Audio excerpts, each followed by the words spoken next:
Dimecres de la setmana cinquena de Quaresma. Lectura de l'Evangeli segons Sant Joan. En aquell temps, Jesús digué als jueus que havien cregut en ell: Si us manteniu ferms en el que jo us dic, sereu de debò deixebles meus, coneixereu la veritat i la veritat us farà lliures. Ells li respongueren: Som descendents d'Abraham, no hem estat mai esclaus de ningú. Com pots dir que no som lliures? Jesús els contestà: Us ho dic amb tota veritat. Tothom qui peca és esclau del pecat, i els esclaus no es queden a la casa per sempre. Els fills sí que s'hi queden per sempre. Per això, si el fill us treu de l'esclavatge, sereu lliures de debò. Ja sé que sou descendents d'Abraham, però voldríeu matar-me, perquè no suporteu el que jo us dic. Jo us parlo d'allò que he vist estant amb el meu pare, mentre que vosaltres feu allò que el vostre pare us diu. Ells insistiren: El nostre pare és Abraham. Els diu Jesús: Si fóssiu fills d'Abraham, faríeu el que ell feia. Però ara resulta que em voldríeu matar, a mi, que us he dit la veritat tal com l'he sentida de Déu. Això Abraham no ho va fer. No, vosaltres imiteu les obres del vostre pare. Li responen: Nosaltres no som pas fills vors, no tenim més pare que Déu. Jesús els diu: Si Déu fos el vostre pare, m'estimaríeu a mi, perquè jo he sortit de Déu i vinc de Déu. No he vingut pas pel meu compte, sinó que ell m'ha enviat. Paraula del Senyor. Jesús, a l'Evangeli d'avui, ens diu: La veritat us farà lliures.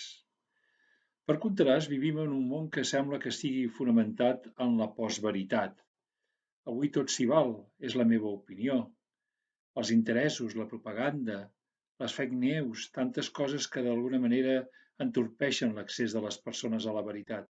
És més, sembla que la veritat no importi. I Jesús ens diu que la mentida mai ens fa lliures. És la veritat el que ens fa lliures. Llavors, com a cristians en aquest temps de Quaresma, ens plantegem de quina manera ens podem acostar a la veritat, perquè la veritat, la recerca de la veritat, és un procés lent, és un procés que demana discerniment, és un procés que demana estimació a la veritat. I sabem que la veritat no són només conceptes, idees, construccions. La veritat, sobretot, es viu en la pràctica, en la realitat. Cal viure la veritat. I com ho podem fer, això? Jo crec que es cal, sobretot en aquests moments, ser honestos amb nosaltres mateixos. Ens podem preguntar quantes vegades ens amaguem realitats que no ens fan ser nosaltres mateixos, que ens impedeixen arribar al nostre jo més profund, que ens impedeixen trobar-nos en la nostra veritat més profunda. A vegades ens deixem enganyar pels afalacs dels altres. Com em m'autoenganyo en aquests moments? Com em deixo enfalagar pels altres? Però ens cal també ser honestos amb els altres. La veritat avui és dura.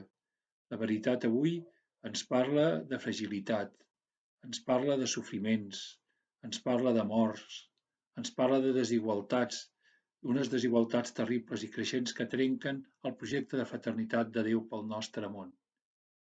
En quina mirada mirem aquestes realitats? Amb les de Déu o amb aquell món de mentida i de fal·làcia que hem dit que moltes vegades ens invadeix? Honestos amb els altres. I finalment també ser honestos amb Déu. A l'Evangeli se'ns diu que Jesús és el camí, la veritat i la vida. El camí. El camí per trobar-nos amb la veritat és Jesús. És el seu Evangeli, el seu anunci. Seguint-lo, arribem a la veritat sobre Déu, a la veritat sobre els altres, a la veritat sobre nosaltres mateixos. I això ens porta vida, ens porta a la vida. Jo sóc el camí, la veritat i la vida. Realment, aquesta veritat ens fa lliures de debò.